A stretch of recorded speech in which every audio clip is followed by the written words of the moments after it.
What's going on, everybody? Welcome back to another episode of the Major Keyz podcast, talking to keyboard players about music and life and everything in between. Today, as always, we have a special guest, Mr. Alain Merville. How's it going, bro?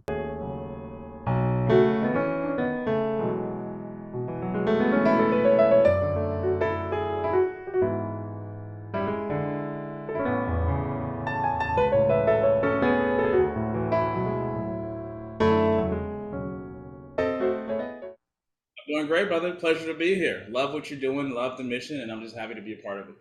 Man, I appreciate it. We're gonna get into everything that you do currently, eventually, like in the segment. But man, I want to just how did you get started playing keys? How did you get into music? Yeah, well, I mean, so the interesting thing is, I didn't come from a family of musicians, so it's not one of those stories where I started playing at 2 years old and all these things. I actually was born in Haiti. I came to America at the age of 7. And Okay. no music in the family in terms of musicians. It was just a hardworking culture, and we were Seventh Day Adventists. And then at the age of 14, my dad. So at the age of 14, my dad decided to put me in a private lesson, and that was actually my first experience with just the piano. Like, I mean, at 14, I had never played a note, didn't know what a C was or anything.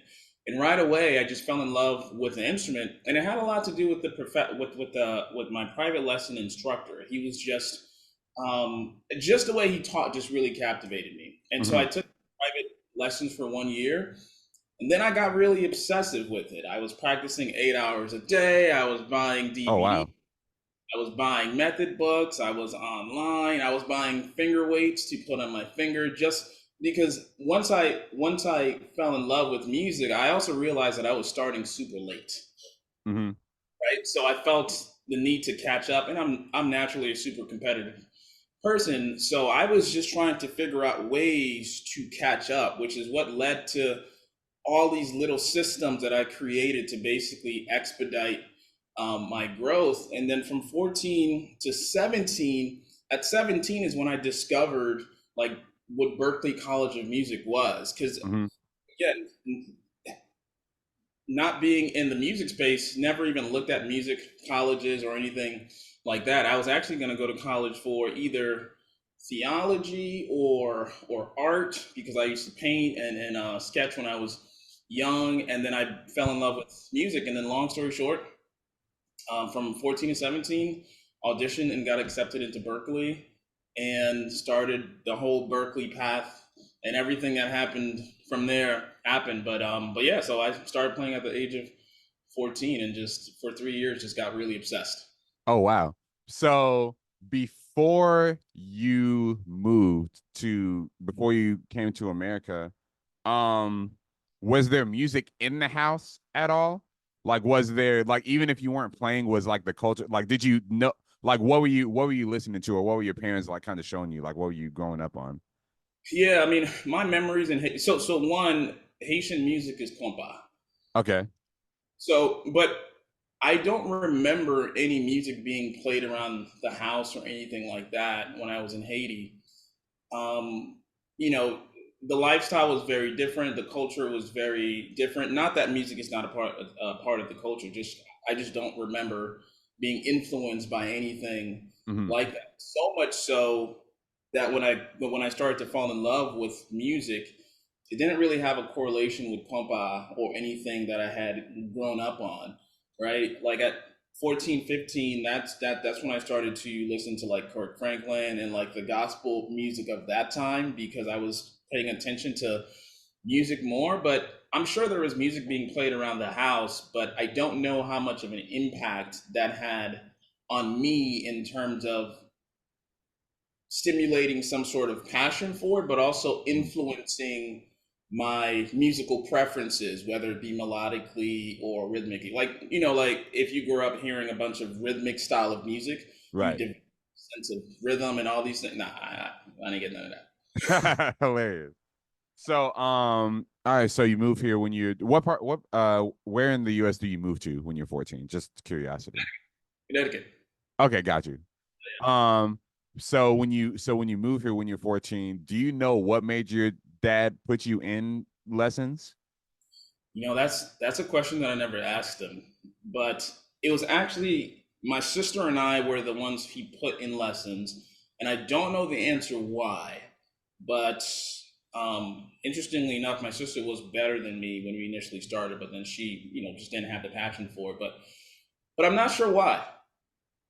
Yeah, I'm not sure why. Like it was a super spontaneous thing. Like we weren't talking about music. I didn't say to him, I want to learn how to play the piano or anything. It was just you're starting.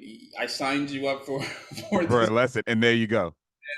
Next week is your first day, and I'm dropping you off.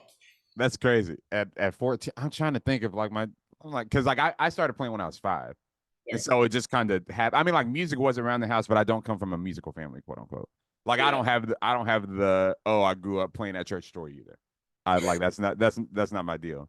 But I don't know. I just think that's like super interesting. And like you're probably the and we'll talk about it like dang, like you started at 14, and that's like you said, it's quote unquote late, yeah, but it's crazy that like time like you can catch up.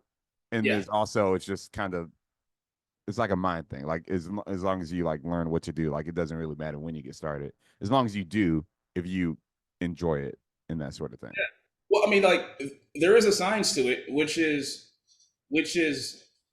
in retrospect, a lot of my experiences from 14 to I'd say like 27 and on are what ultimately became the foundational um, concept of Yousicplay, Mm-hmm. which is AI powered music learning platform. So it's not necessarily practicing makes perfect. You Mm-hmm. have to there's a science behind having a specific thing that you're trying to accomplish and figuring out the step one, step two, step three to get there Mm-hmm. so that your practice becomes informed practice that ties to a specific goal so you stay motivated. Yeah. And then like an element of guidance, right? Because Mm-hmm. you could be practicing for hours and years, but the wrong way, and then you never improve. So it's Right. practicing consistently Yeah. is science. Got you. I wanted to know before you did music, were there any other like real passions before it shifted into just music? Yeah, basketball for sure. Mm-hmm. In I was I played a lot of sports growing up. Ran track. I played on the high school basketball team. I also played on the high school volleyball team, and of course played recreationally with friends outside. So it was basketball, and then it was also art. When I was in middle school and early high school, I used to do a lot of painting. I used to do like portraits as well as sketching, and then actually a third passion, which is what stemmed to which is what made me potentially want to go into theology, but writing also. Like I wrote my first book when I was 14, so around that Oh time, wow. Okay. and it was based on theology and a bunch of things that I was obsessively researching during that time. So I had a lot of passions that sort of connected with or correlate with creativity and Mm-hmm. also just patterns like in sports and basketball it's patterns, it's competitiveness, it's collaborating, and then in art, whether it be painting or sketching, it's patterns, it's expression, it's emoting. In writing, it's the same way. And then in music, it's kind of like a culmination of all of them. Like a basketball team is similar to you playing in a band. Mm-hmm. And painting is similar to the colors that you play on the piano and the harmonies that make you feel a certain way. Mm-hmm. And writing is similar to songwriting where like there's structure. So music actually became, and I'm coming to this realization as I'm talking now, Oh but wow. music ultimately became like a culmination of all my earlier passions, um, Mm-hmm. all in one. Yeah. Got you. Do you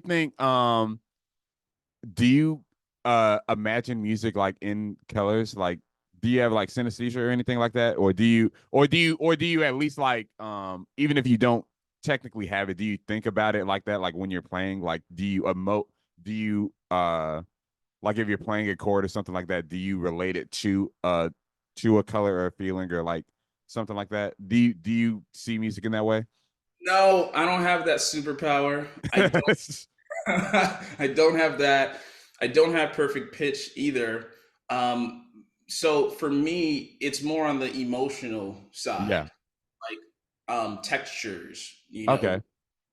Certain dissonances and certain patterns in terms of tension and release make you feel a certain way, and I connect more with the feeling. And sometimes I use the term color interchangeably with like texture and stuff like that. But yeah, I don't have that superpower. I mean, me neither. I just I you hear don't know.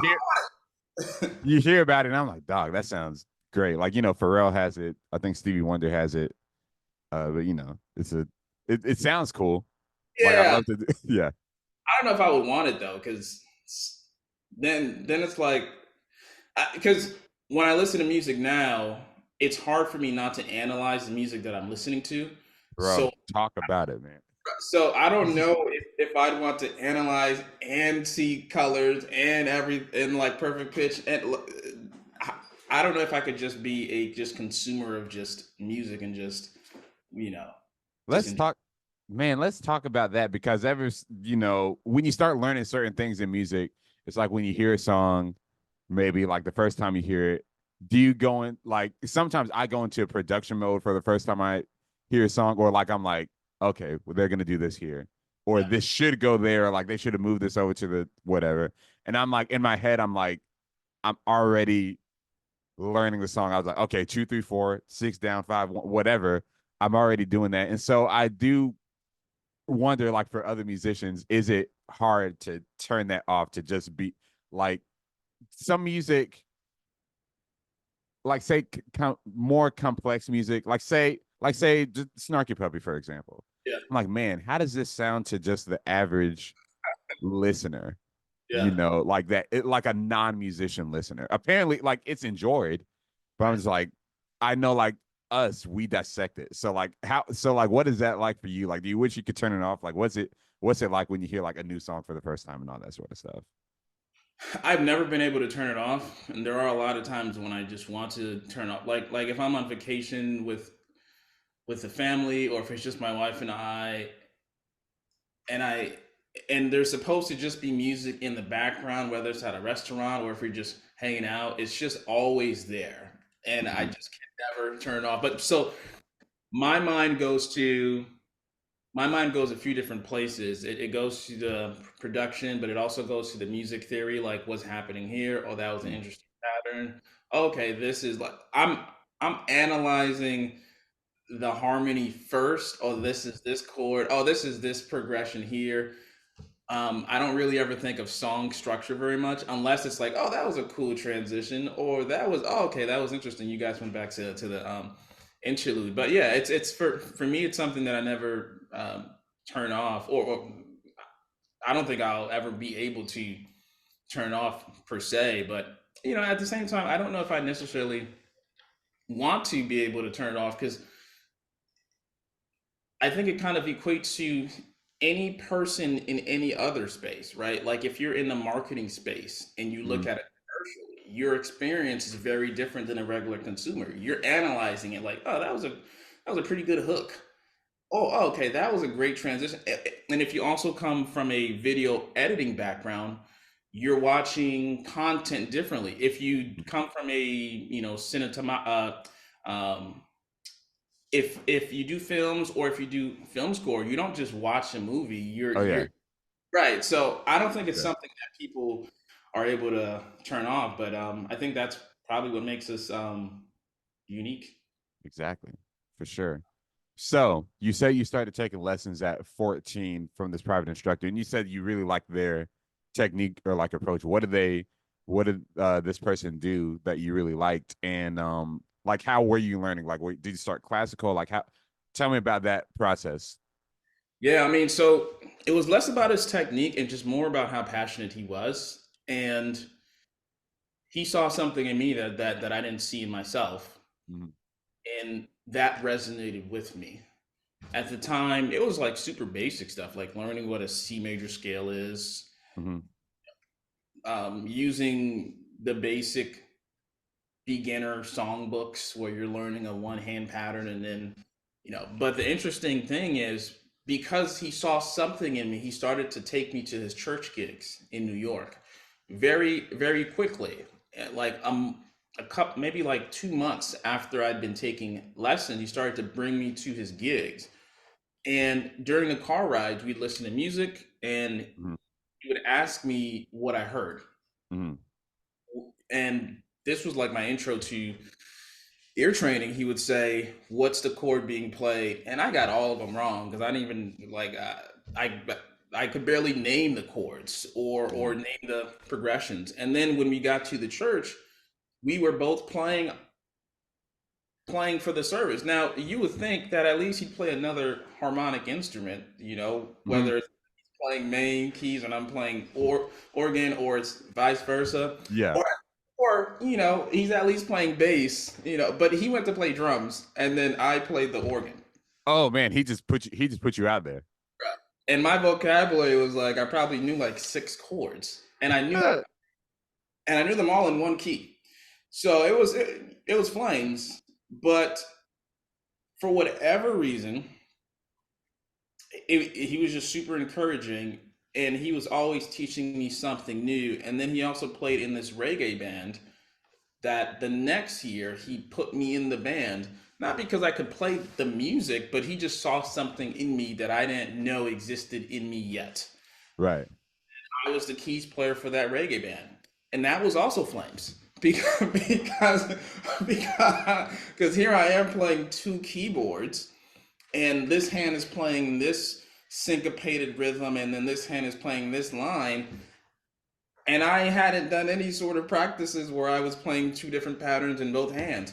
So that it was less about his technique or anything that he was doing on piano, but more about just the inspiration that I got from him and him seeing something in me and then me not wanting to let him down for whatever reason. And that fueled it made me start to appreciate music in a different way, and then it made me start to look at myself like, maybe there's something there. And then that's when I started to really, really dig into it, and then started to fall in love with what music was and all the patterns. I'm a very pattern driven person, and I also want to figure out how things work. And so the science behind how everything worked really intrigued me. And I just got really obsessive with like detailed. Like I would practice the same pattern for like hours until it sounded the same every single time. And I would work on my touch over and over and over. I would work on my phrasings over.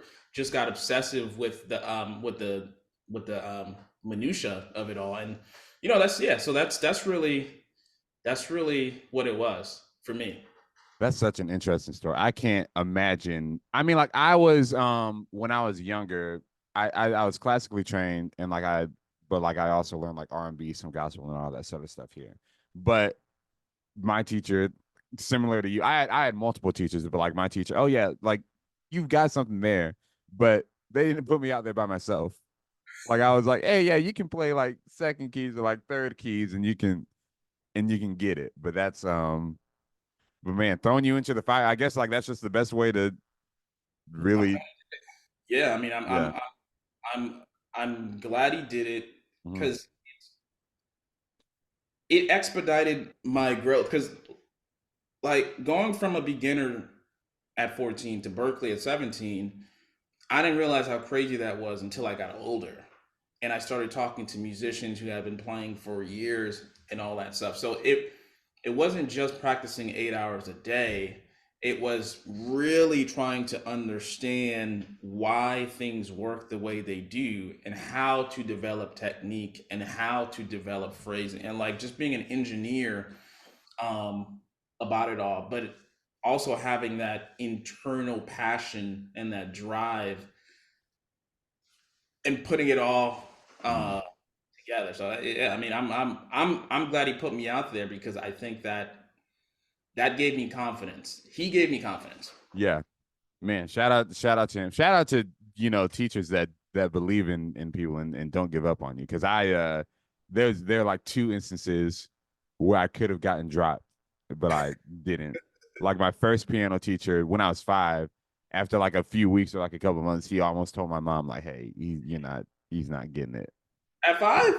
At 5, yeah, I was just like, because I didn't go into piano like, oh, I want to learn how to play piano.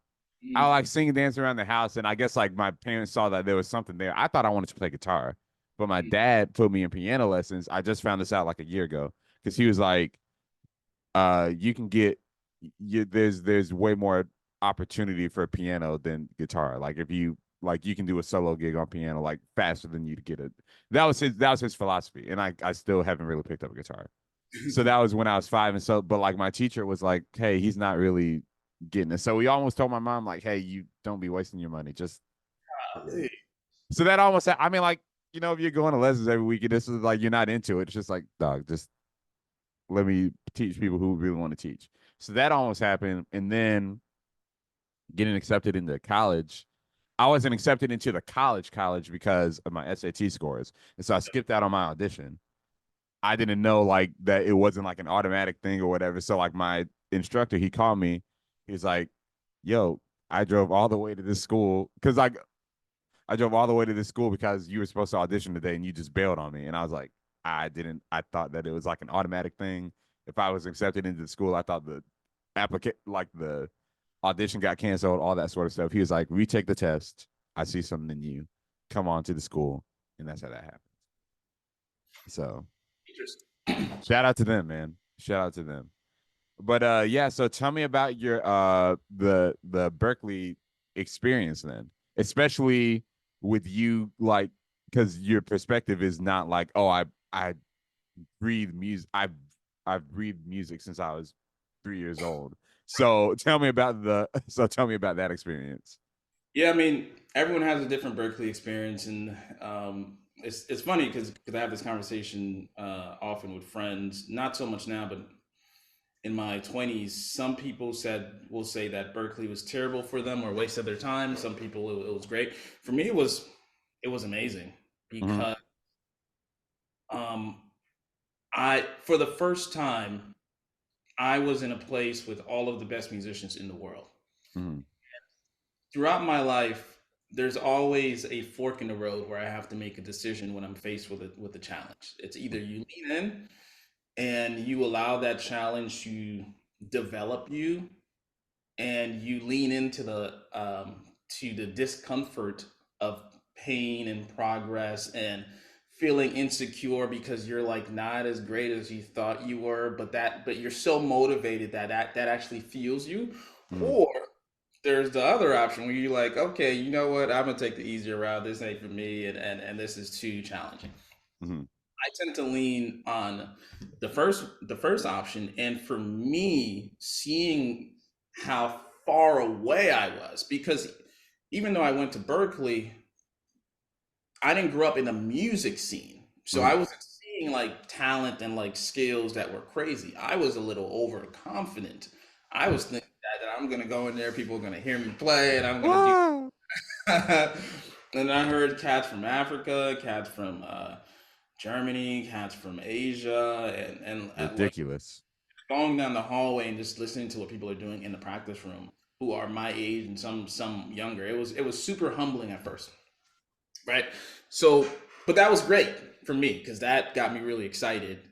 But I learned so much from different instructors, and I mean, I just got exposed to music theory. I got exposed to film score, like all these things that influence my playing now. I got exposed to instructors who are just geniuses.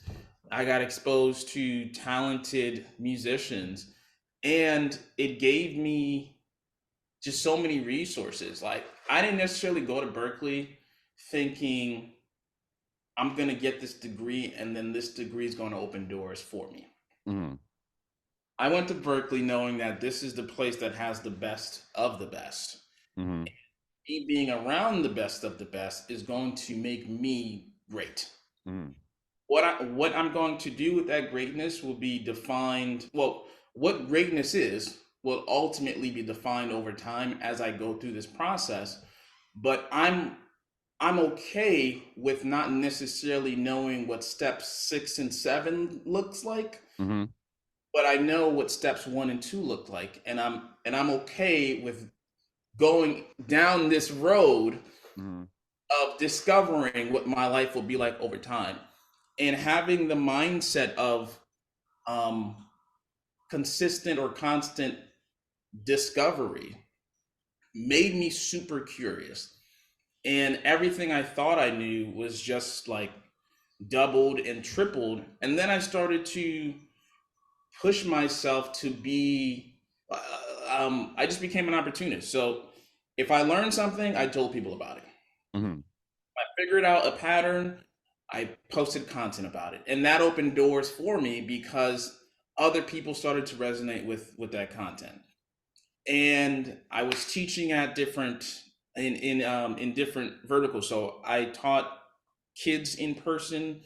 I While I was at Berkeley, I ultimately taught online and all these different things. And then I started to work in a wedding band. And then I saw the owner of the company not necessarily being in all the gigs, but making a whole lot of money. Right. And I also did not come from a business background, so I didn't really understand really anything about business. But I knew that I didn't want to trade my time for money when I got older.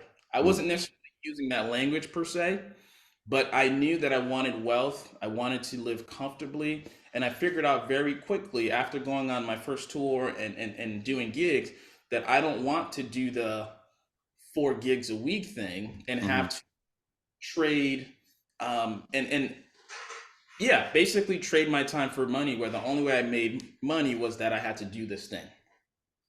And that was only because I wanted to have a family and I wanted to be able to do all these things. So during my time at Berkeley, I started to get interested in entrepreneurship and business and started to correlate the patterns of it all. Everything I was learning in music transfers to business, Mm-hmm. right? Like if you think about music, who resonates with different people resonate with different type of music, Mm-hmm. right? So business is the same way, where if music is the product, the audience is the consumer of the music. Mm-hmm. If it's a gospel audience, they're going to resonate with a gospel record or like gospel music. So figuring out in business, we call it product market fit. Mm-hmm. So does the product match with the audience? Business is the same way. Can you create a product that matches with the audience? Mm-hmm. Value is the same way. Value is something that's subjective. Does the audience think that this is valuable? I don't determine value. The audience determines value, and value is also determined based on monetarily, based on how much someone is willing to pay for it. So anyway, all of these things sort of correlate, Mm-hmm. and a lot of the tools that I learned at Berkeley in the world of music, trying to figure out the science behind it all helped me in business Mm-hmm. on all of the business front in terms of marketing, but also managing people and different personalities and putting a band together or putting a team of leaders together, understanding your audience like I mentioned. So Berkeley's impacted me. So that's why for me the Berkeley experience was so great, because it was never about getting a degree. It was always about becoming the 60-year-old version of myself. Mm-hmm. And in order to be that guy, Berkeley was a super important part of that guy's life, where he was going to learn tons of skills, Mm-hmm. connect with tons of defining people that would open doors for him so that he can become that guy. Wow. Love that, bro, for real.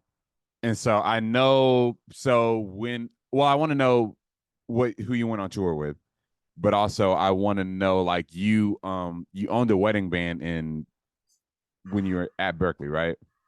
Yep. Because I believe, yeah, that's what one of my best friends, Mahama, who set this interview up. Shout out to her. She's the Uh, one. She's the one who, she. Well, I knew about Yousicplay, but she recommended me to you. She's like, "Yo, you should interview Alan." Like I know Alan, all that sort of stuff. But Yeah, so you owned a wedding band in college. So tell me about that, and then I want to know who you went on tour with as well. So the touring thing is not even interesting. It was a gospel choir based out of New York, and I don't really remember their name. Oh wow, great times. Yeah, Great yeah. times. I think I was maybe 21, and we went to Germany, and I was there for 2 months. And after that, I was like, you know what, this is not for me. This this Uh, just so not that there's anything wrong with touring. I just didn't like the waking up early, bus ride all day, getting there, sound check, play, going to mhm. sleep, waking up early again, and doing that for 2 months. Not your vibe. Like the first week was cool, but then every other week after that, I was looking at the calendar, waiting to come home. Um, Hilarious. yeah, but so the wedding band um, thing is actually there's a backstory. There's so many backstories to that becoming to that coming to fruition. So the name of the company was actually called Nate Bash Band, and I named it after my son, whose name is Nathan. And I started that when I was 24. The year that I was 24, which is in 2015, probably one of the craziest years in my life. Where the year prior to that, I found out that I had a 3-year-old daughter, which is a whole different story, which is a long story Yeah, in yeah. itself. So we could probably circle back to that. Um, and we have an amazing. I was actually just with her last night and celebrating her birthday on Friday. But Oh, anyway, dope. yeah. And then the next year, my wife gets pregnant with my son. We also get married that year, and that's the year I decided to start my first company. And I'm a student at Berkeley, probably making like $100 a week. Oh, whoa. Playing like whether it's like church gigs or like weddings and things like that. And the wedding things like the in the summertime you make more money than you do in the wintertime. But needless to say, you can imagine that year I'm a new dad of two, basically, new husband, ain't making no money, a student at Berkeley who is doing very poorly academically because I ultimately got placed on academic probation.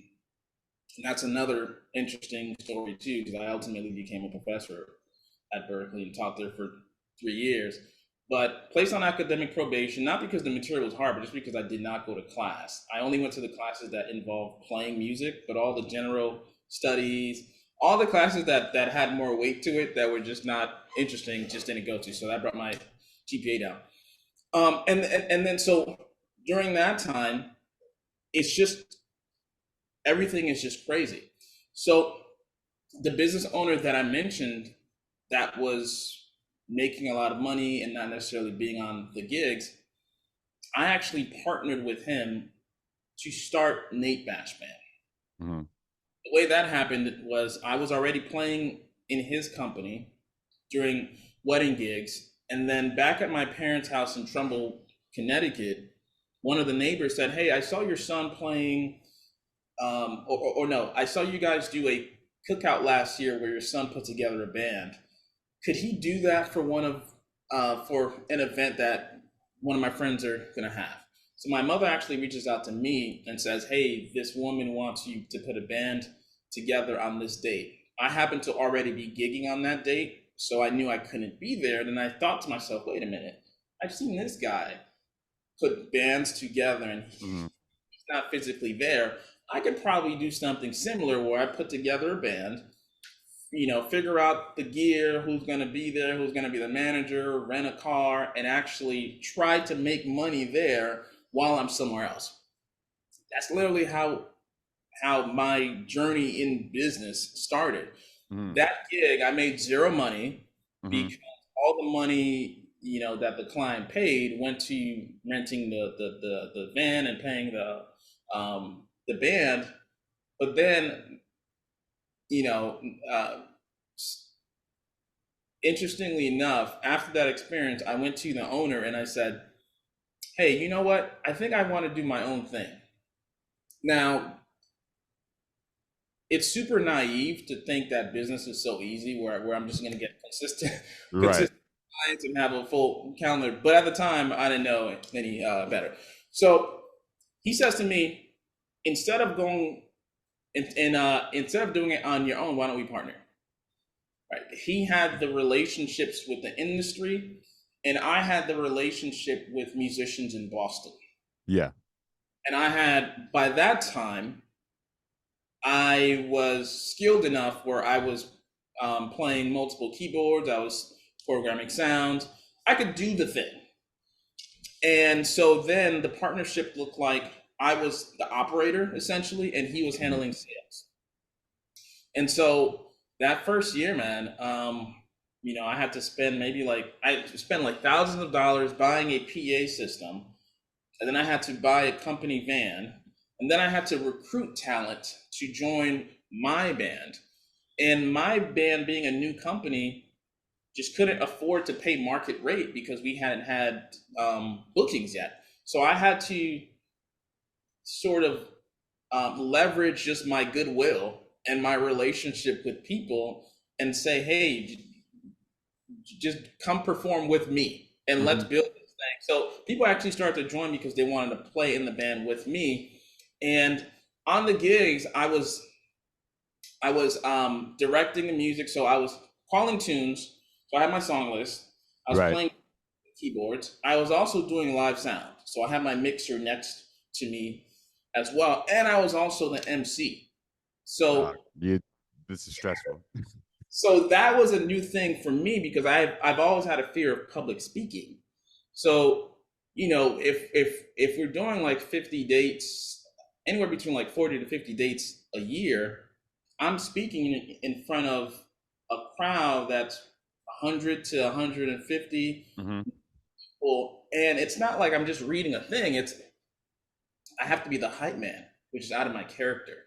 So I would, people coming out of cocktail hour, drinking, having a good time, noisy. We're about to go into the reception. I'd have to go in the middle of the dance floor and say something like, "If you can hear me, please say shh." And everybody's quiet down, and it's just me in the middle of the dance floor, lights dimmed, and silence.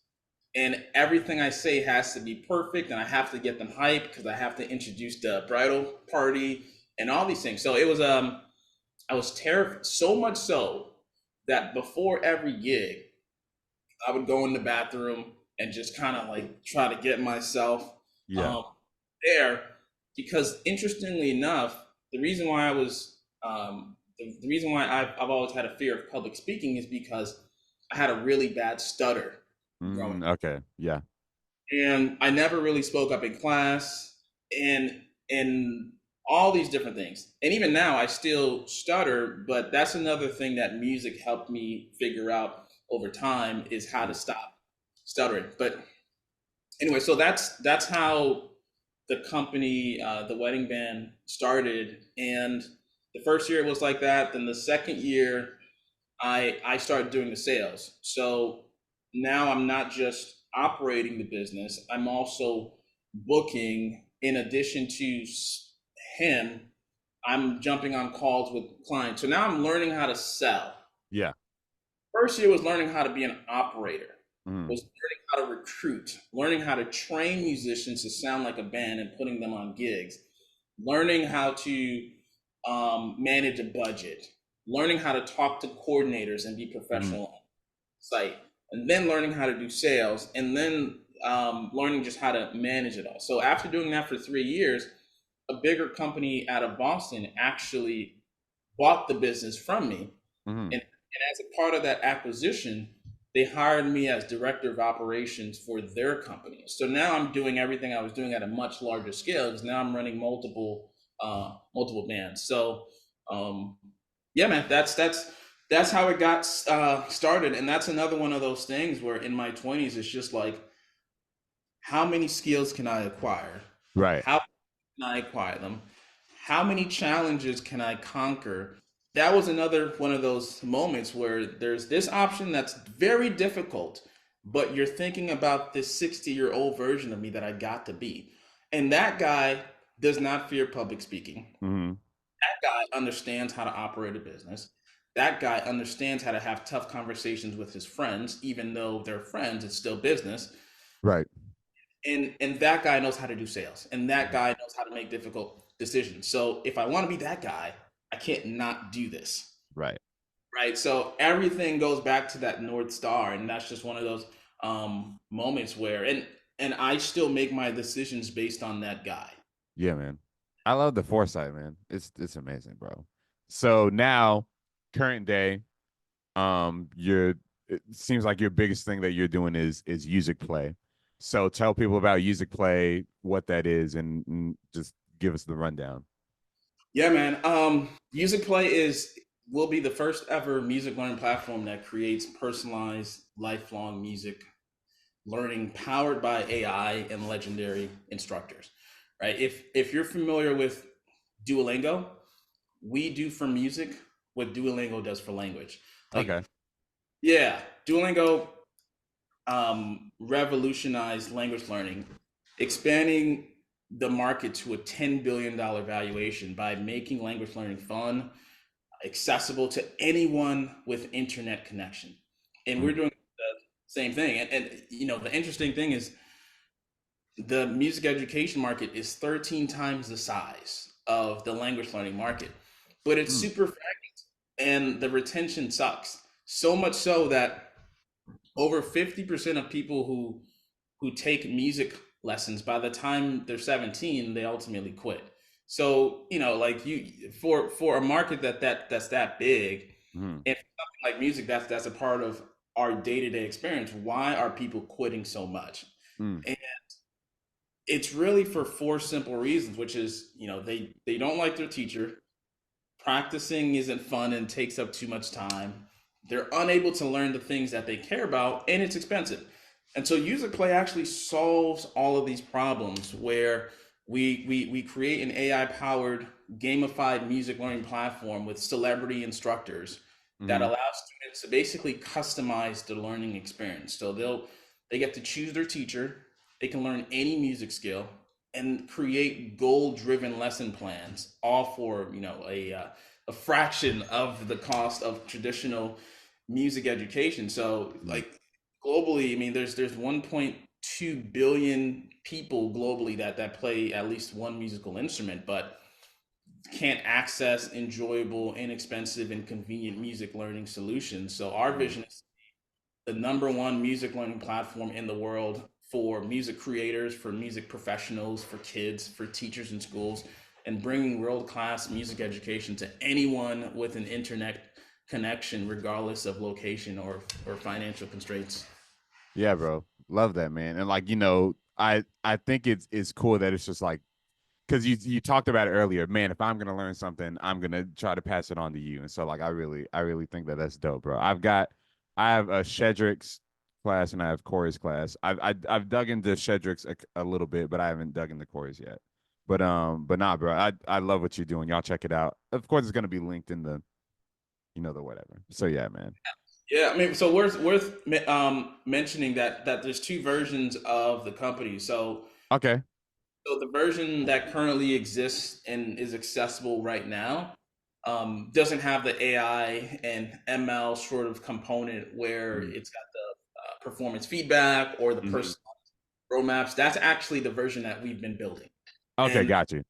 so we have engineers that are working on that, and we actually just closed a round of funding, and we're Hmm. opening up a larger $3 million round to actually raise more capital to build the full version of the platform. So what's accessible now is very similar to like a masterclass experience. Right. You're getting access to these great musicians and their minds through video Hmm. lessons and like a practice guide and a method book. But the next version, it's like um, I get personalized feedback from the platform, so I know Hmm. right away whether not just what I'm playing is correct, but what part of my musicianship does this feed?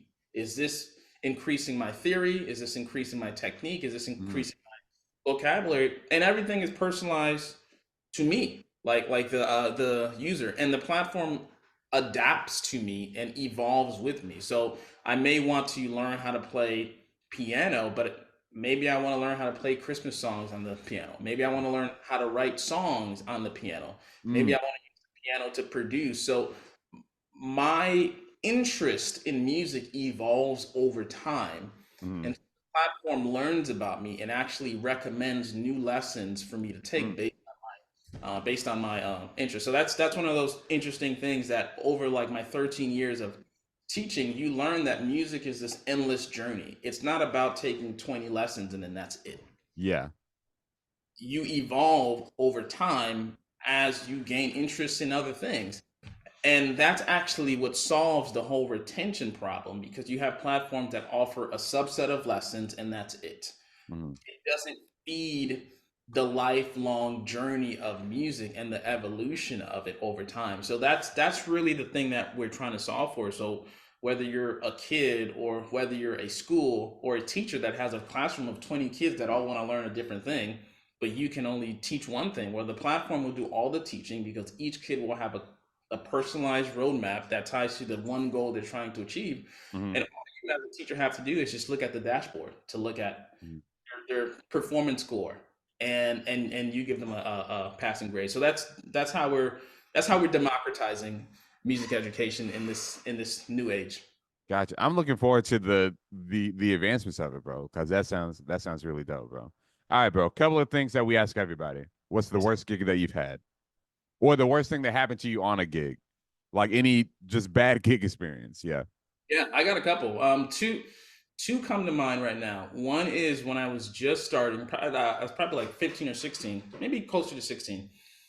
And the church that I grew up in was an SDA Haitian church, and the head of music over there just did not like gospel playing. They Mm-hmm. like traditional. So there's a couple times where I'd be playing at service, and he'd come and like take out the quarter-inch cable mid song, mid service, and just tell me to stop playing. Wow. Yeah, yeah, yeah, Whew. yeah, yeah, yeah. So that happened, and then there was another time in college where I was playing with this group in Montreal, Canada, and the song was in 3/4, but I was playing it in 4/4, and it was the intro. So I must have played that Mm. intro. Nah. Nah. I must have played the intro like 5 times, and no one knew when to come in because it was the wrong signature. It Yeah. was sad that the director had to come at the keyboard and play the intro.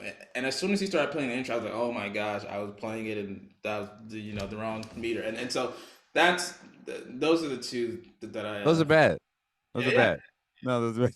That's Uh, pretty. uh top three keyboard player like legends, and then top three keyboard players that you know. Well, I'll tell you the ones that I've.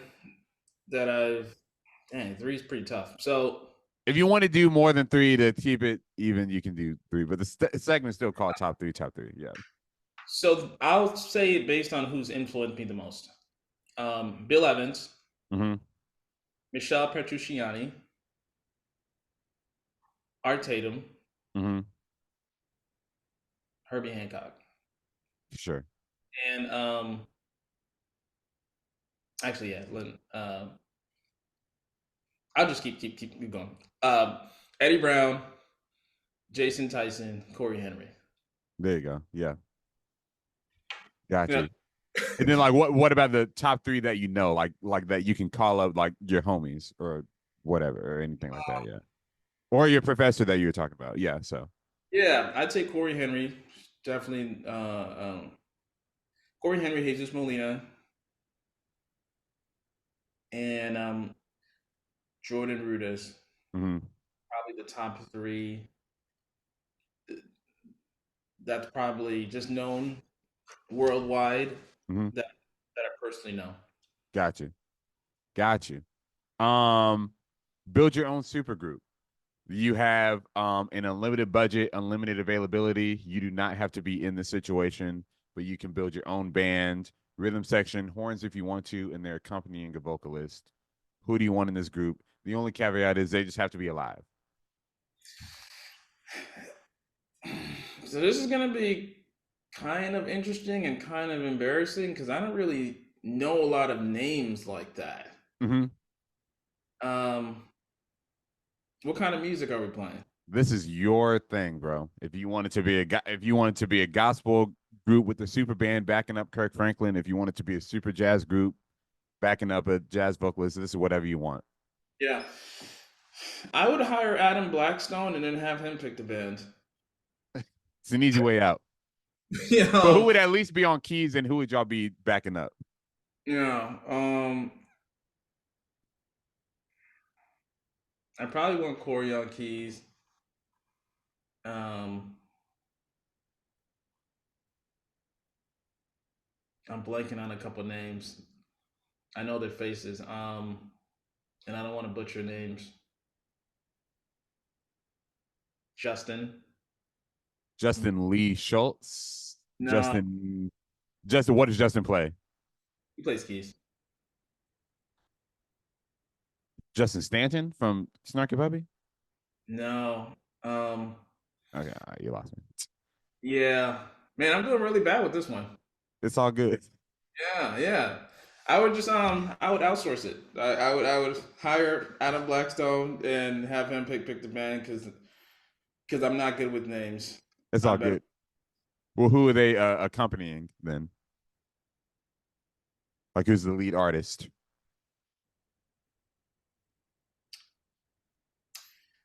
I would like D'Angelo. Ooh, Yeah. haven't heard that one yet. Haven't heard that one yet. Yeah, okay, Because that's the kind of music that I would enjoy and would be organic and it wouldn't necessarily be to the script per se. for sure. Probably like Chris Dave on drums. Yeah, there we go. That's a Yeah, trio right there. Corey, Adam, and Chris is actually that's true. straightforward. That's true. Behind D'Angelo, yeah. It is. There you go. All I right, didn't. man. Yeah, yeah, dog. There you go. All right, bro. Last thing. What do you want to leave with the people? Word of encouragement, something you want to get off your chest, whatever. So yeah, Yeah, I mean, I'd say the most important thing that I've discovered is really taking the time to learn who you are as an individual and take the time to figure out who you ultimately want to become in a way that serves and glorifies God. And make everything around your life a roadmap to becoming that thing. Because one of the most difficult things about life is making decisions and being comfortable and okay with the decisions that you make.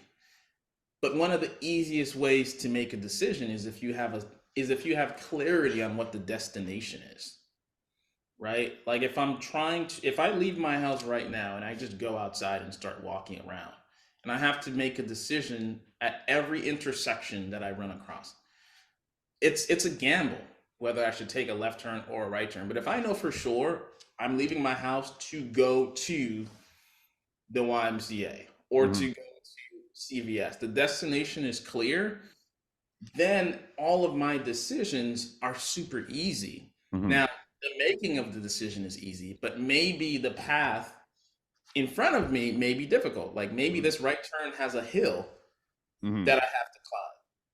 And maybe the turn after that is the roads aren't paved very well and it's rocky terrain.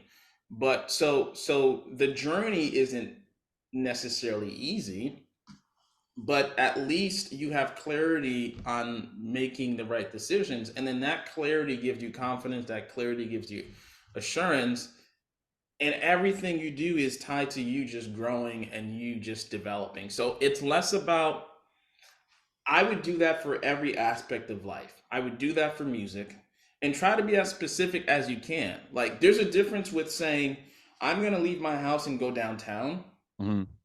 in terms of like a general area versus I'm gonna leave my house to go to 178 Main Street, which Mm-hmm. happens to be downtown, but I'm going to a specific address. Mm-hmm. Life is the same exact way. Don't be general. Be super, super specific. If it's music, my goal is in 6 years to be able to play for, or not to be able to, but to play for this artist, making this amount of money, working these amount of hours. Like be super specific. Business is the same exact way. In X amount of years, I want to do this, and that. And if you can be specific, that informs the decisions you make because success is not something that happens by chance. Success happens by making the right decisions over and over and over and over again. And so if we can optimize Mm-hmm. the right decision and following through with the decisions that we make, then success no longer becomes an if, it becomes a when. Mm. And so that's the word that I would leave with the congregation. That's a good word, bro. That's a good word. I love it, man, for real. Socials. Yeah, I'm super easy to find. It's Alan Merville everywhere. So it's Mm-hmm. Alan Merville on Instagram, Alan Merville on LinkedIn. I've just started posting more on LinkedIn, more about my story Mm-hmm. and different experiences that I've had in life. Alan Merville on YouTube. So each platform, I'm giving different types of content. LinkedIn is more so for investors, for entrepreneurs, and I'm sharing my Mm-hmm. story and insights. YouTube is educational content. It's music theory. It's piano. Instagram is like a mix of what I'm doing at Yousicplay, personal life, and stuff like that. And so, yeah, those are the three platforms that I'm predominantly on. Got you. Y'all follow those, and y'all also follow Yousicplay at Yousicplay. Go to yousicplay.com. All the musicians. There's for the Keyz players specifically, there's a masterclass with Corey Henry. There's one with Shedrick Mitchell, Jordan Rudess. I'm missing one. Jesus Molina. Corey. Hey, Jesus. Hey, yeah, with Jesus Molina. If you're a singer, that Neo's got one on there. I feel like Sput has one on there. Yep. So, anyways, a bunch of masterclasses on yousicplay.com. Check them out. Follow Alan. Until next time, keep pressing on. Thank y'all for tuning in to another episode of the Major Keyz podcast. We'll see y'all next time. Appreciate you.